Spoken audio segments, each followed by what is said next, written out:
Welcome to episode number 48 of School Librarians United. I am your host, Amy Herman. This podcast is dedicated to the issues and challenges school librarians face every day. As a school librarian starting my 13th year, I found myself asking the question, where is the podcast that will help me do my job? I wanted a podcast which addressed the nuts and bolts of running a successful library program. I don't claim to have the answers, but I hope that this is a platform to share resources and exchange ideas. Now is a perfect time to mention that all the ideas expressed in this podcast by myself and my interview guests are our own and do not reflect those of our school districts. When incorporating research, I always make sure to cite my sources. So whether you are a novice or a veteran school librarian, this podcast is something for you. I'd like to extend a special welcome this week to listener Sarah and her daughter who live in Oklahoma. Sarah is a third-year librarian and said, quote, "Just hearing about how others are juggling all of the responsibilities that come with our profession is so helpful." End quote. Sarah also said that her daughter has listened along enough to decide to start recording her own podcast. A big thank you to Anna from Michigan as well. Anna emailed the podcast, and the topic of her email was so timely that I asked if I could include it in today's episode. I'll be sharing Anna's feedback a little later in our episode. I welcome you and all listeners to reach out with your feedback and episode suggestions, either on Facebook or Twitter, or our email address, schoollibrariansunited@gmail.com. If you include your mailing address, I will be sure to send you a podcast sticker. And now for today's topic, the future of our biography sections. Today's episode addresses both strategies for purchasing as well as weeding in our libraries. Listeners may be interested in visiting earlier episodes from Season 1. That would be my first episode, Weeding, A Librarian's Dirty Little Secret. Episode number 3, Purchasing, Who Doesn't Like to Spend Someone Else's Money? And episode number 34, Extreme Weeding. I have come to realize that I, on some level, resent my biography section. There are a couple reasons for this. Mostly, I don't get quite the return on my investment when I spend money in this corner of my collection. It is so much more fun to splurge on fiction and graphic novels because those books fly off the shelves, and if they ever have a chance to get reshelved, well, it's not often, and I'm sure I'm partly to blame. I need to showcase these books, my biographies, give them more focus, do a better job of incorporating them into my lessons. And I need to book talk these books before my students select their living museum subjects. But otherwise, I've just seen these books as ones I'm obligated to be purchasing in order to support the instructional needs of my students, but it's not very rewarding. Something else which also occurred to me, and maybe you've done this before, when you weed your nonfiction, do you start with the zeros and move towards the 900s? I know that that's how I attempted to weed my first couple years that I was a librarian, and as you might expect, I never even got close to the biographies before the end of the school year. I also noticed that in at least 2 of my libraries right now, you can't really even see the biography collection. These books are on the back side of a very large bookcase, and they easily go unnoticed. I have been promised new carpeting in one of my libraries, and that my entire library collection will have to be boxed up in the next year or 2.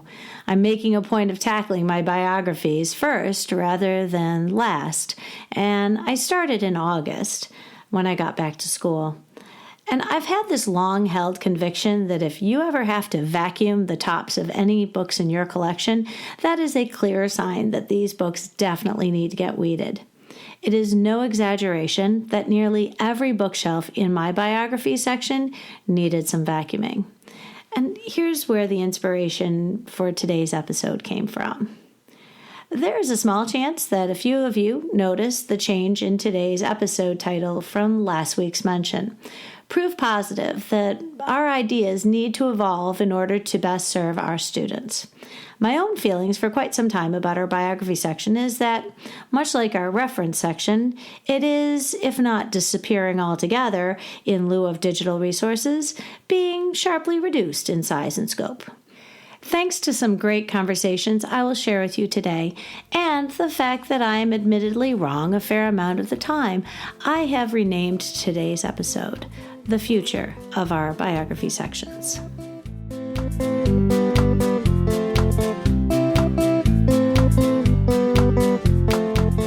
My first conversation is with Harry Cauffill. We were both at our state conference earlier this October, and we sat down in a corner of the hotel ballroom for a chat. Hi, I'd like to introduce you to Harry Cauffill.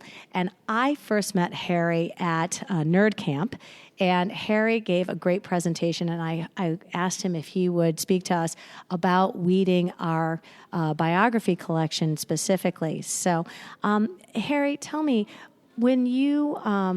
tell me a little bit about your library position, and tell me a little bit about how weeding became so important to you. So I'm a K-12 librarian, and I've been in this job now this is my second year, and when I took over, the library had not been weeded in 15 to 20 years.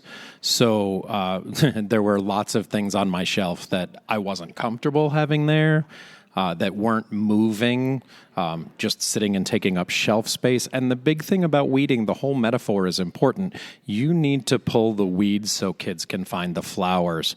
And you find out very quickly that your circulations increase when you clean up the things that don't belong on your shelves anymore. So I think I've weeded 30 to 40 copy boxes worth of books among the 3 libraries that I'm now in charge of at my district.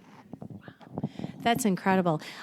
Speaking specifically to biographies, I think biographies create a very unique challenge just because the student's interest changes, it seems to be very quickly. How do you approach weeding the biographies specifically? Because I think it's not enough to just pull the books that are old off the shelf. Biographies is interesting because I think we carry our own biases into the situation. I was a radio disc jockey, rock and roll disc jockey before I was a librarian, and we had a biography of Madonna on our shelf this year, and my high schoolers didn't know who she was. So why do I still have it there? Now, I can love her and know that it still doesn't belong on my shelf. Justin Bieber, I held his book up for my 3rd graders this year, and they said, "Who is that?"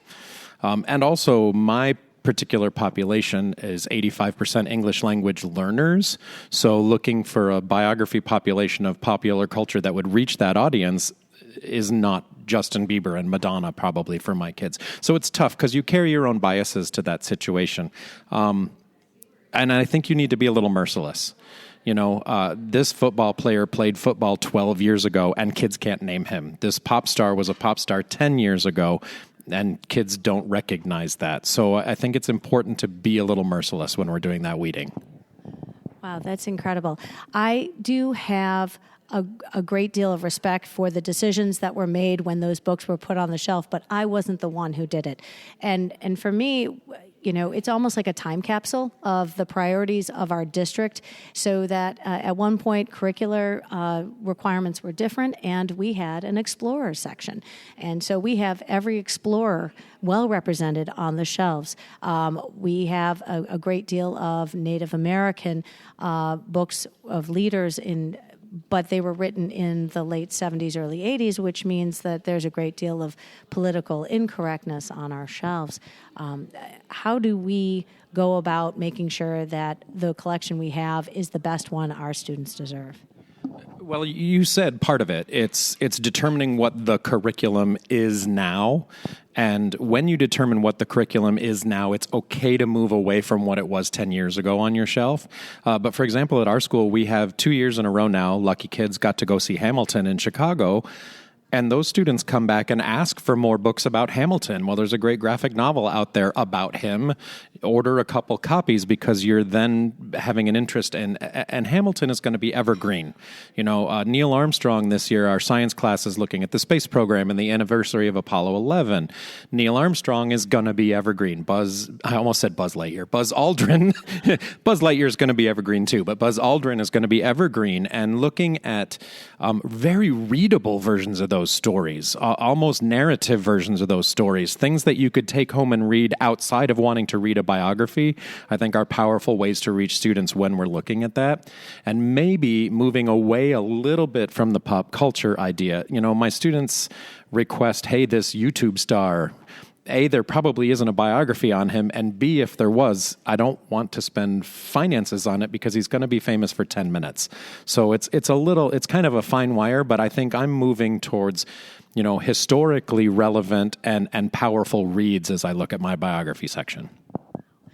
You mentioned a graphic novel biography. Would you put that with your graphic novels, or would you integrate that with your biography section? And you're smiling at me because now I really want to hear what you have to say. I just had this discussion on LMNet with LMNet librarians as to what they did. We actually pulled our graphic novel section from the 741s, which I know most libraries have done.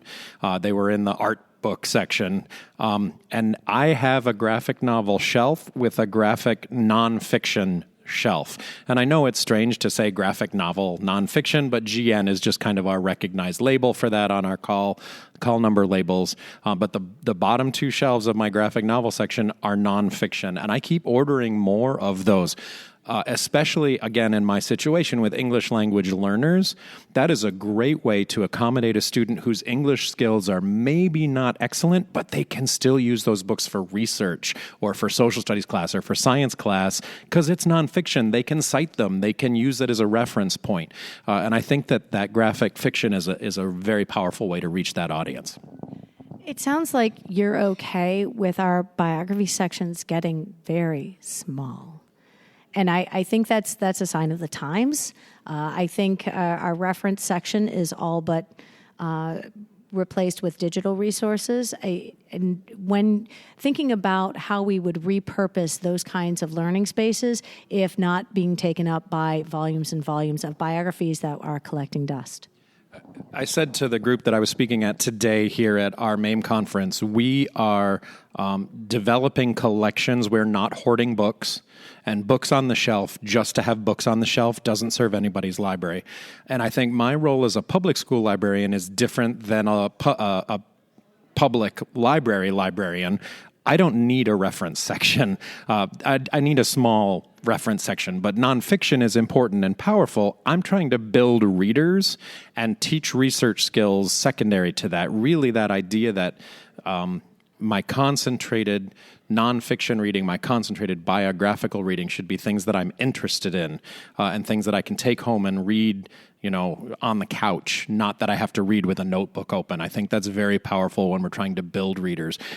And also teaching them that nonfiction is a good genre just to seek out when I'm looking for something to read, I think is really important. So I think it helps build interest. Well, I can't agree with you more because I know a great deal of our assessments use nonfiction excerpts, and teaching our students how to read nonfiction is a skill, and it becomes very evident on the assessments that they take well past elementary school and into middle school and high school. But I really appreciate your sharing your expertise with us. Tell us, when you look to replace some of these books, do you have a good source for these recommendations, these replacement biographies? I ask kids a lot, and I'm honest with kids. No, I don't think we're going to buy the latest basketball star, the latest YouTube star. And I explain to them why. By high school, kids understand finite resources and presenting the best materials to them. And sometimes I think transparency with them is a very powerful thing. There's a difference between buying those books that can last for a while, that we're spending our money well on.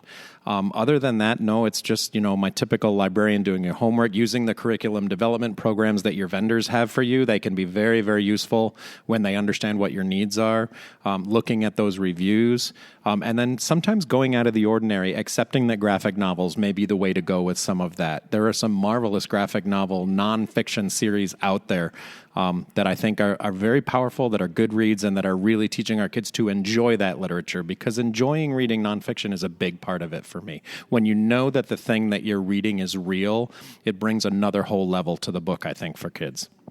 Harry, I am so glad you took some time out of your busy conference to speak to our listeners. I really want to thank you again for stopping by and talking. You're welcome. Thanks for letting me check in with your listeners. Thank you.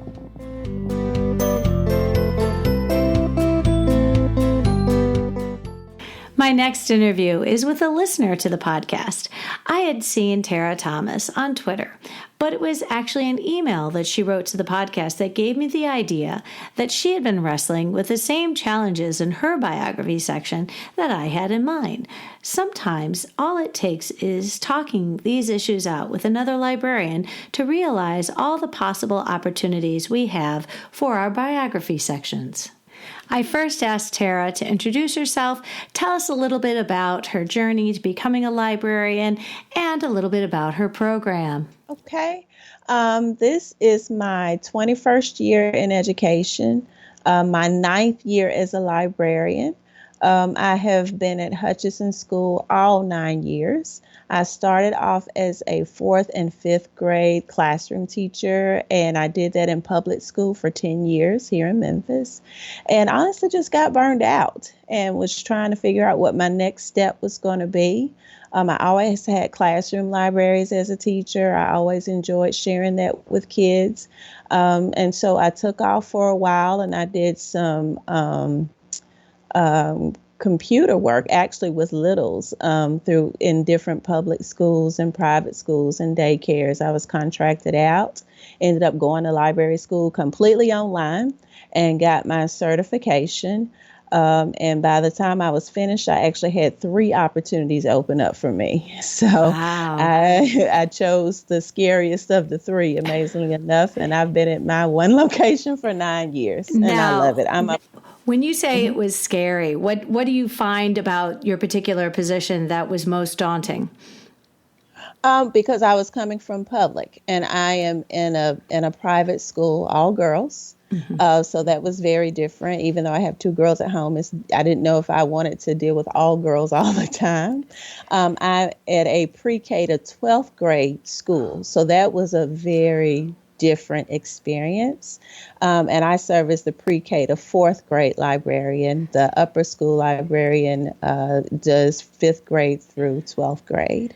And even though we are housed in the same building, the way we work is extremely different. I am on the specials rotation. Mm-hmm. For the most part. And then we also have like a Monday through Friday with my early childhood kids. So I'm curious about your library. Do you share a library with the upper school, or are you 2 separate collections? Okay, we share the same catalog, but we are in the same building. It's kind of like I'm in a loft because it was an old gym, if you can picture that. Of course. And they basically cut it in, like 60-40. And so I'm the 40% at the top with stairs. And then the rest of it is what we call the big girl library, where they stay from 5th grade to 12th grade. So we're actually housed in the same building, but we work as 2 separate entities, unless there's some overlapping in the collection. Sometimes I may have a very strong reader who needs something from the middle and upper school library and vice versa. So it just kind of I think that's a great compromise. I really do. Yes. And I think what is really fun, the more I meet people from around the country, I hear of more and more solutions to servicing our students in a way that allows the greatest access to our collection while still giving it focus.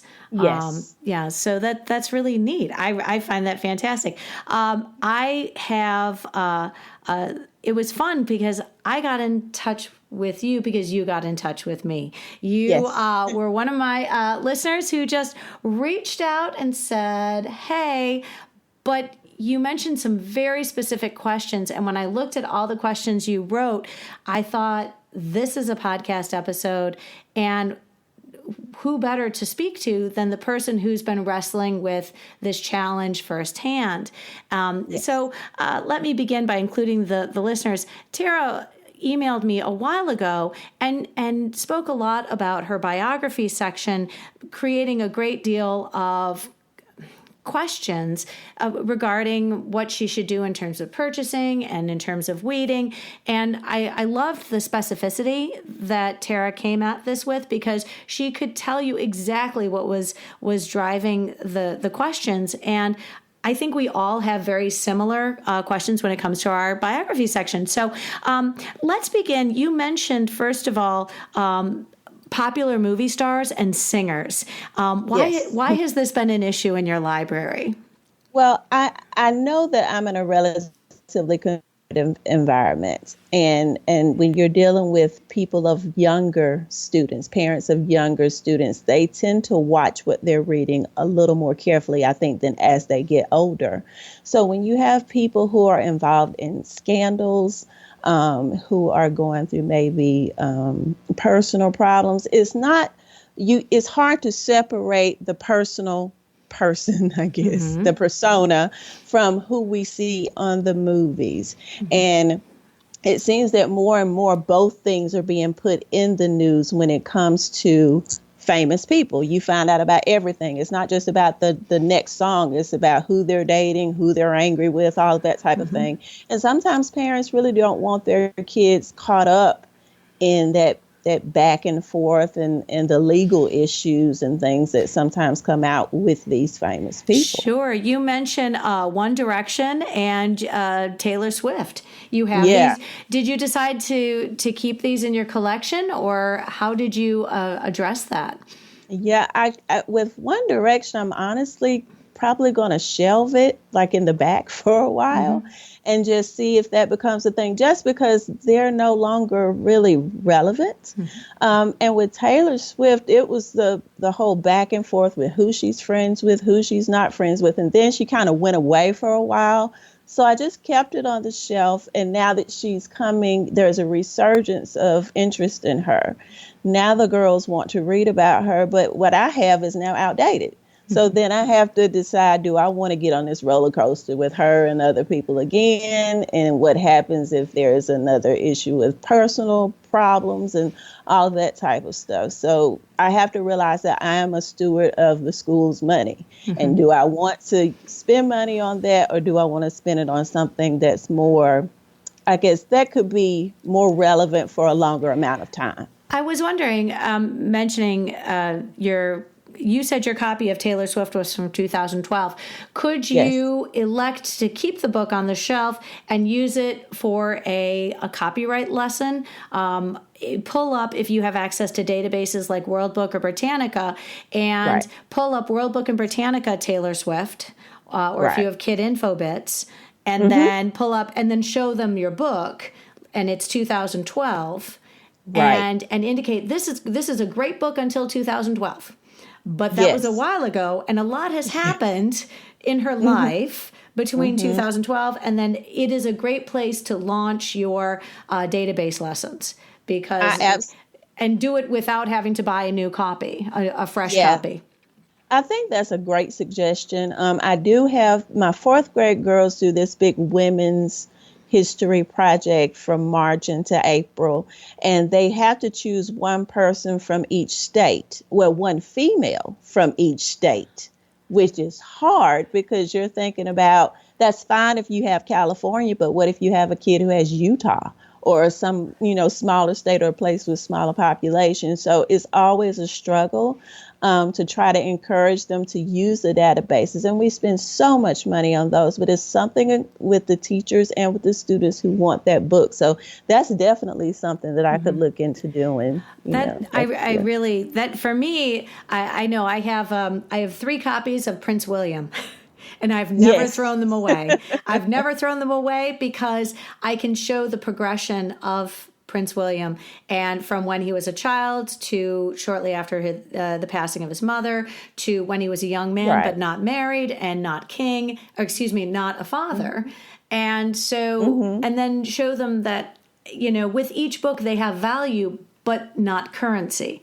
So that you have to make sure that your collection still has currency. I know you mentioned Jennifer Lawrence, which is interesting because Hunger Games is some may consider outside the range of your students in terms of, age. It's a PG-13 series, I think, and I know the books were middle grade, young YA.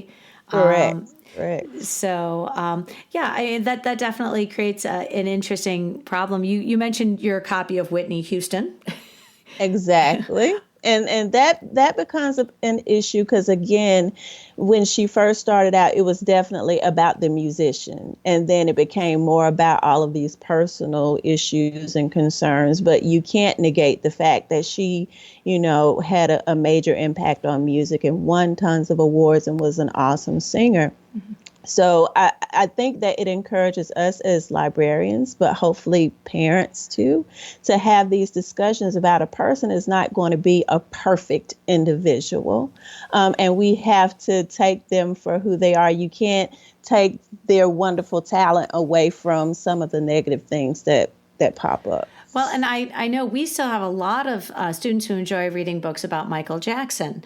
Yes. And there's another individual who, yes.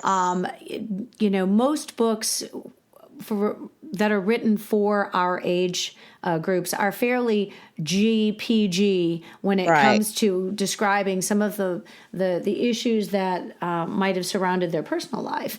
But, especially when some of these famous individuals have unfortunate demises.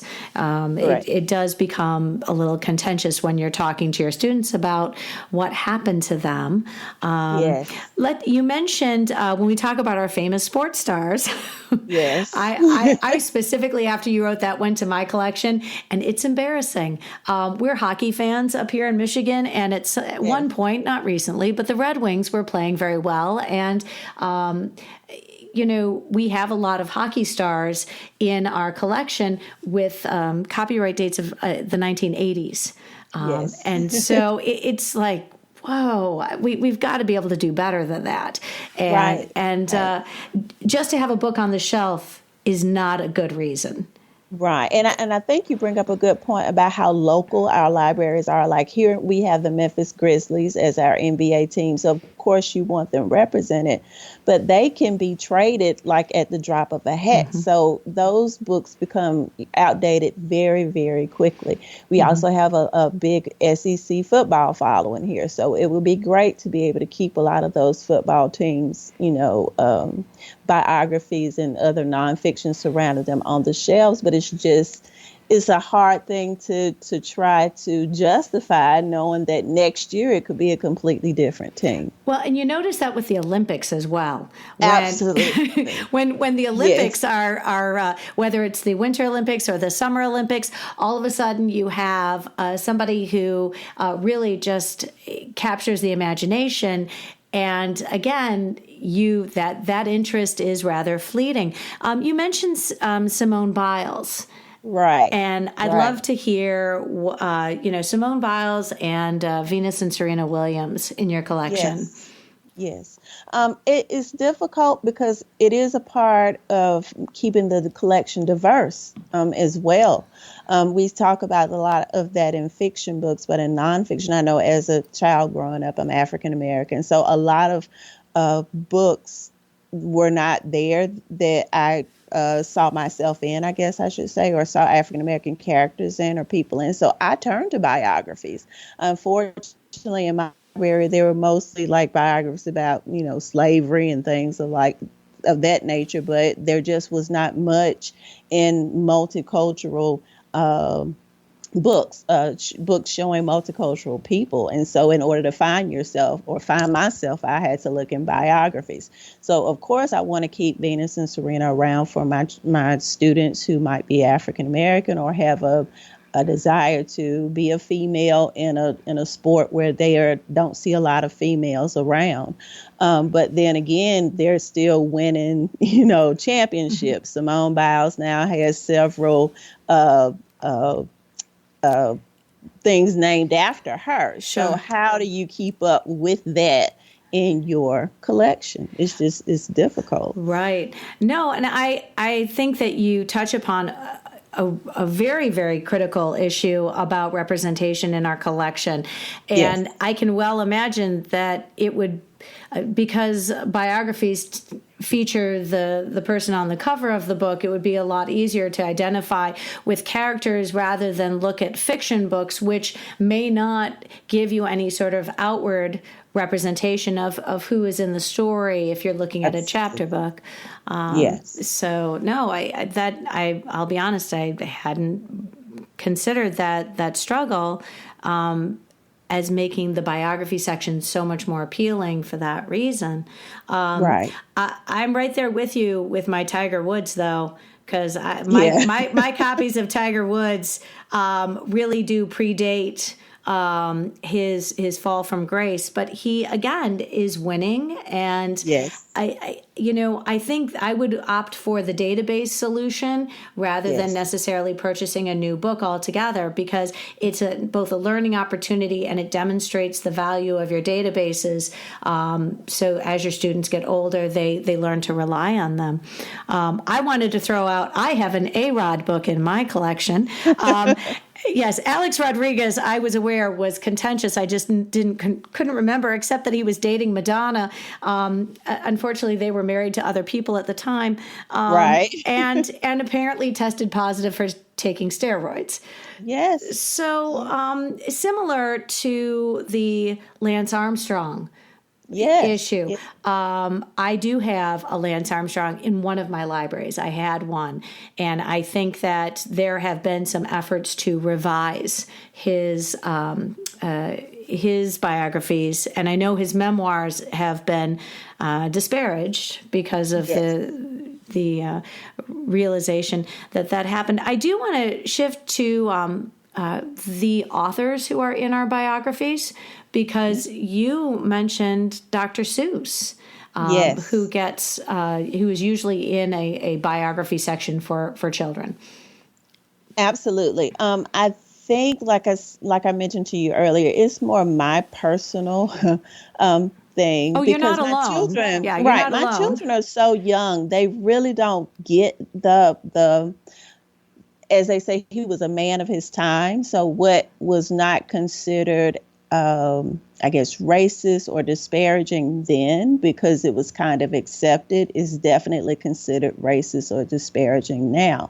So how do we move forward with that? Because as more research is done about him and other people, or how the world changes, with all of the different movements that are going on, trying to open our eyes to the way we treat women and just people in general. So how do we keep those biographies? Because that person, again, was a major contributor to literature. That was the first book my daughter read on her own. So, that kind of has that warm and fuzzy thing for you. But also, how do you deal with the possibility of parents being upset who are very aware that Dr. Seuss and other people have those things about them that they may not want their children to know about? Or why do you have this book when you should have that book, a parent might say as well.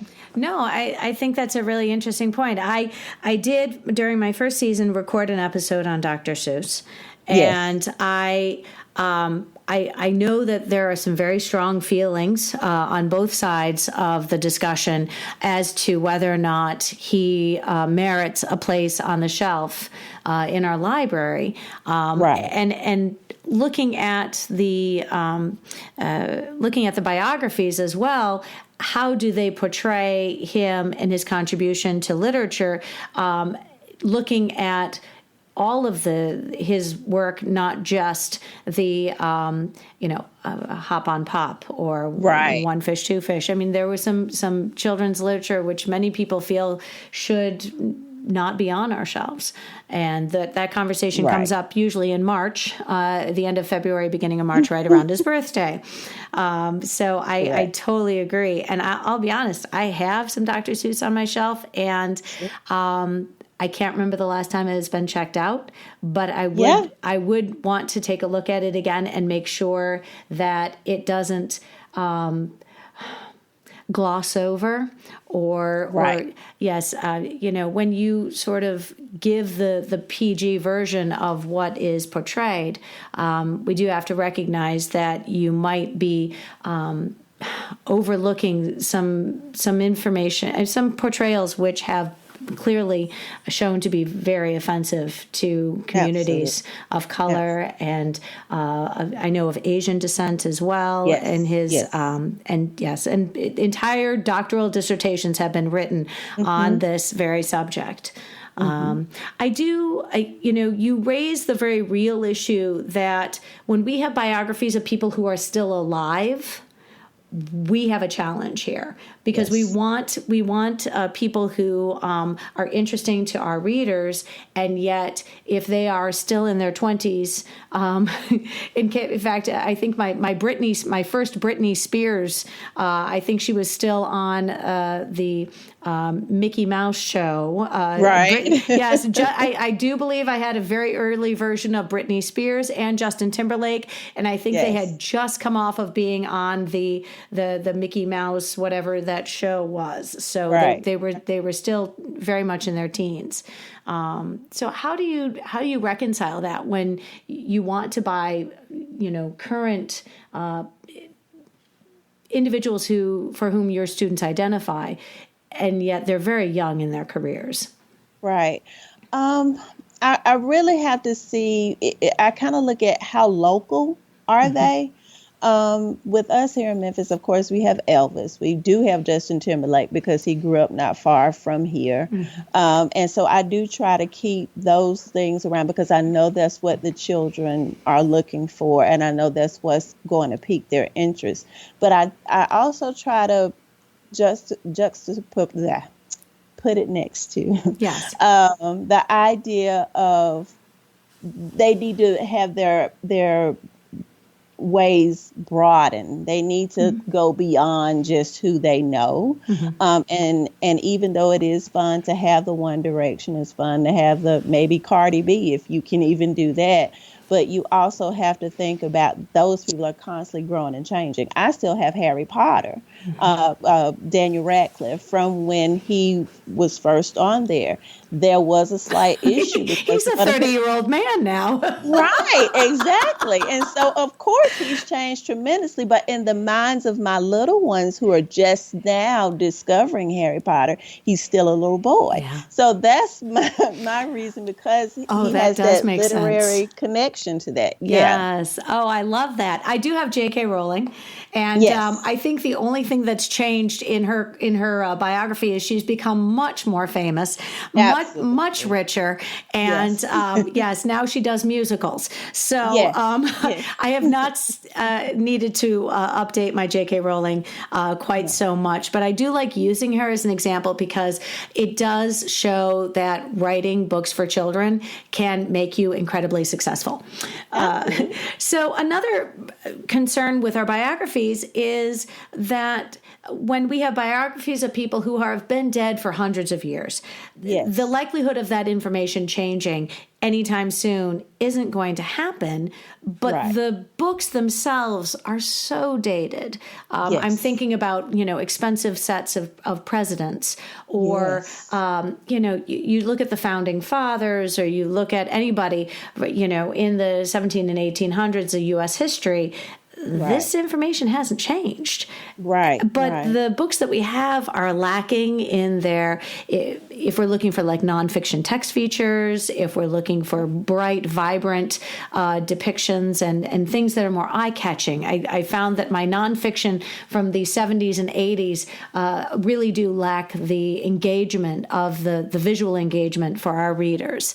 Absolutely. But it's very hard to get excited about spending that money if I really have no reason to think that kids would otherwise pick those books up. Right. I think what I try to look for, and what I think has been helpful in kind of reviving the biography and nonfiction collection, is the fact that STEAM has become such a big deal. Sure. And I think that has made publishers do a better job of providing more engaging text. And so that's what I try to focus on, more photographs. When I first came to my library, a lot of the nonfiction was line drawings in black and white. And so I understood why the books had just been sitting on the shelves for such a long time. And I do think that there are some biographies that become revitalized because of other media. So, for instance, I'm thinking about the Harriet Tubman movie that's coming out in a couple of weeks. So that's a possibility that biography or those biographies might be revitalized. When Hidden Figures came out, that movie about the African American women who are part of NASA. So they actually started making biographies about those women because of that movie. So the whole school library media aspect of who we are kind of comes into play when making those choices, because sometimes media does affect what we have in our very much books. so. When Hamilton came to Detroit, my students were buzzing about Hamilton, and they were going to get to go see it. And did I have any books on Hamilton? And so I quickly found, the 20 fun facts of Alexander Hamilton, and, and there was Aaron versus Alex versus Aaron. Great books on Alexander Hamilton, because my kids wanted to read about the characters in the musical. And so that was, always is a nice thing when you get to speak to very specific interests that our kids have. Can I ask you, I am very aware that there are some titles in the biography section which could be interpreted as being of a political agenda. I've noticed with the female representation on the Supreme Court, there has been with Sotomayor and Ruth Bader Ginsburg have had books come out recently, not so much for their political leanings as because they represent, as women so I think that those are perfectly wonderful additions to a collection. I have not had any concerns raised by families. Why do I not have any sort of comparable additions on the other side of the political aisle? And yet our Supreme Court justices are supposed to be apolitical. Absolutely. So, maybe I'm just being a little too cautious, but I'm very sensitive that when I purchase books which might be interpreted as particular political leanings, I'm a little cautious. Oh, yeah, I absolutely agree. I remember, when we had President Trump became president, and I knew that it would be appropriate to have a biography because I had biographies of the other presidents. But you could tell in the publishing world, there were tons of Hillary Clinton biographies, like just waiting to go out.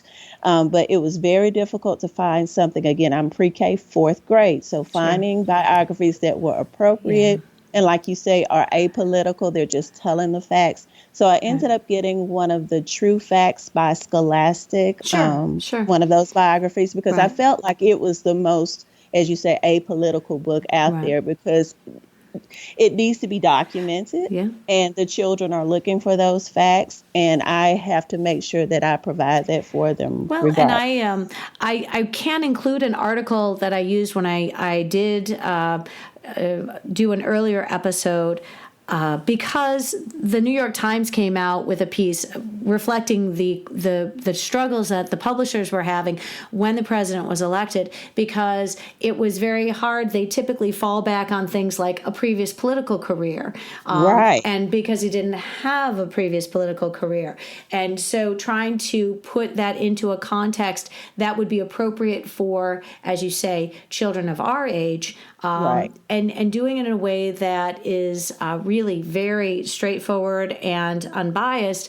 There is that struggle, and I did read that some publishers were just going to hold off until they had some what they would consider to be standard presidential fare that they could report on for the president before they put something out there. But I do respect that you want to give students students access to information in a timely fashion.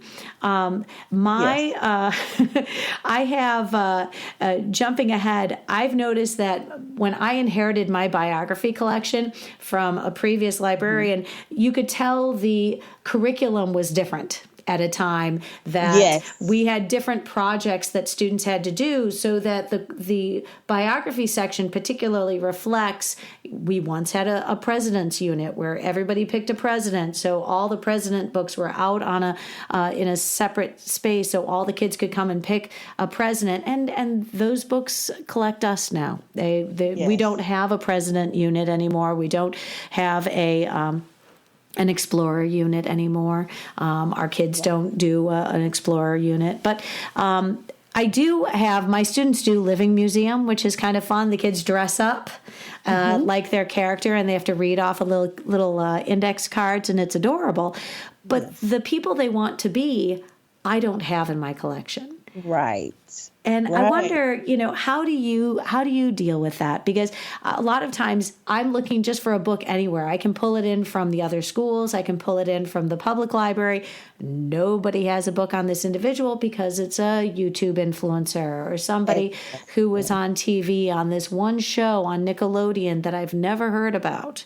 Right, right. So I think what I try to do is, yes, we start with the book, but then I will actually go to the computer and look for websites, which can be very, very tricky. I try to stay away from Wikipedia as much as I can, but I do try to find, maybe if it's a fan website that they can get some information from or something like that. But I try my best to try to steer them, if I can, away from, just the latest, greatest, hottest person. Sure. And then if they're in the database, we try to encourage that as well. But then you have the issue of a child who's being told they have to read this book about this person. And then you have a kid who probably just had a couple of pages on a database or on a, fan website to read. So how do you justify that part of it as well? So we try to do as much as we can to get them a book if possible, or try to encourage them to choose someone else. That's normally what the teachers and I do. Yeah, I try to encourage the teachers to send me a list ahead of time, like a week ahead, and I can start doing some searching in advance, pull those materials so that everybody leaves with a book. And that's first and foremost. I'll print up some things if I can. What I really think I should do, if I want to try to breathe new life and circulate my biography section, is maybe before they pick their topics, do a lesson where they can come and explore the biographies I think our collection would find, something that would really excite them that we already have in our collection. Right. And what I've tried to do this year is I have the genres, and I'll have samples of books from each genre on display. So hopefully throughout the year, something will prick their interest, or they'll remember she had a book on so-and-so that might be interesting, instead of just waiting until they need it. I mean, I do that as well, but I feel like that's been helpful to just kind of show them a little snapshot of the collection by just putting maybe 4 or 5 from each genre out throughout the school year, so they can see that we have. And biography, of course, is one of those that I have out. Well, and I know when I do my biography lessons, I always use titles I actually have in my collection. So the kids, and I say, oh, and by the way, these are the easiest books to find because of the last name. It's great. Right. Can I ask, do you have plans to purchase biographies this year? And would you mind sharing with us any that you've been thinking about purchasing? Sure. I actually placed the order yesterday. And so, of course, I want to keep Who Was. Who Was books have been extremely popular. The girls find them very, very accessible. And I think they do a good job with how they present the information. So with also going back to how other media ties into our library as well. With the Mr. Rogers movie coming out, there are Mr. Rogers biographies that I've put on my list to purchase. Again, with the Harriet Tubman movie out, that's on my list to purchase. But there are also Dolly Parton, which seems kind of interesting. But again, that's more local. With us here in Tennessee, a lot of the girls have been to that side of Tennessee to visit Dollywood. They also have a thing called Books from Birth here, which she is a major sponsor of, where a lot of girls call them the Dolly Parton books. And each child gets a book every month from when they're little. And so they're in some odd way kind of connected to her.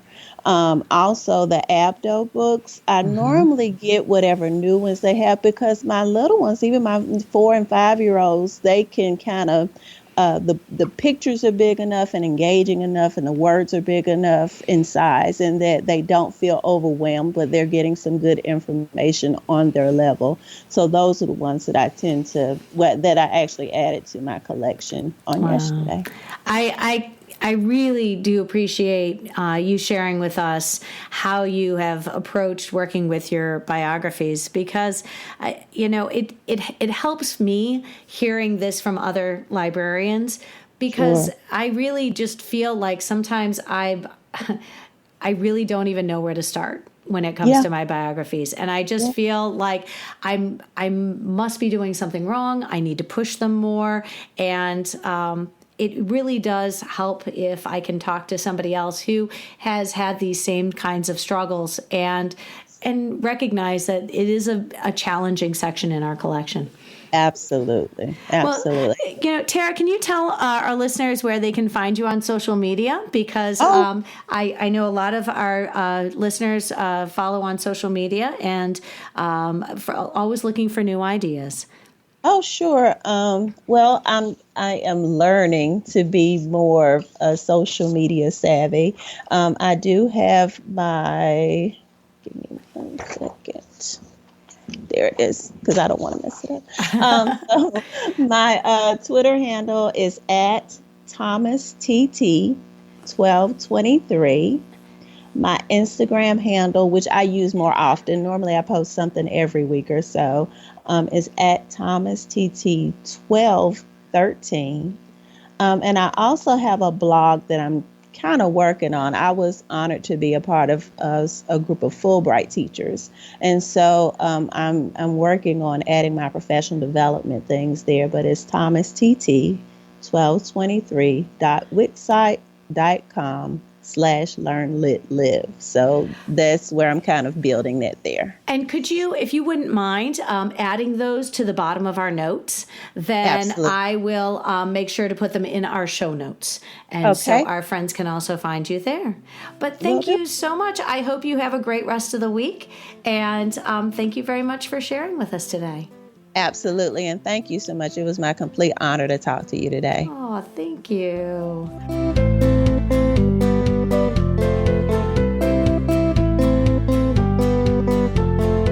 I'm so grateful to Harry and to Tara for sharing their perspectives on their biography collections and why they still have a great deal of importance to serve our students. And I think they've given us a lot of ideas on ways to incorporate them more into our lessons. Harry gave me a good idea to include a link to the Awful Library Books website, and its subtitle is Hoarding is Not Collection Development, and it is one of the most entertaining library-related websites I can recommend at this point. We've had the creators of this website speak at our state conferences, and so entertaining and so informative. I also wanted to include in the show notes the links to the New York Times April 2017 article, Telling Trump's Story to Children, from the publisher's perspective. And that one really addresses a lot of the issues that Tara and I discussed. I also included Tara's social media links, as well as a link to her blog post, which I think you'll find incredibly informative as well. I did mention at the beginning of today's episode that another listener emailed and provided some really timely suggestions on our biographies section, whether she realized or not what we were recording today. And that is Anna from Michigan. And Anna was getting some pushback because she had elected to reconfigure her biography section to be in categories. And I asked her if she could list out the categories that she has in her biography section, because she said it really has done has had a really good impact in increasing circulation of these books. And I'm telling you, at this point, anything that would increase circulation would be helpful. And the funny thing is, after she and I had this email exchange, all of a sudden my students started asking me where the sports biographies were. And I was really embarrassed that I couldn't just snap my fingers and make this happen. But in Anna's library, she has several categories. She has influential men, influential women, artists, musicians, entertainers, inventors, entrepreneurs, Native Americans, athletes, medicine, which includes nurses and doctors, science, and then finally the presidents and vice presidents. I really think that this is a great approach. It probably has the same type of impact that genreification has in many of the sections of our library. That is an episode which we'll address in the future. So I really appreciate Anna sharing that strategy with us, because now all I want is a couple kid-free days so I could transform my biography collection into something that's a little more user-friendly. And that's a great suggestion, which I think a lot of us might be interested in using. I'd like to extend a very special thank you to Harry, Tara, and Anna, whose strategies and perspectives made recording and sharing this episode so meaningful. I welcome you and all listeners to reach out with your feedback and episode suggestions, either on Facebook, Twitter, and our email address, schoollibrariansunited@gmail.com.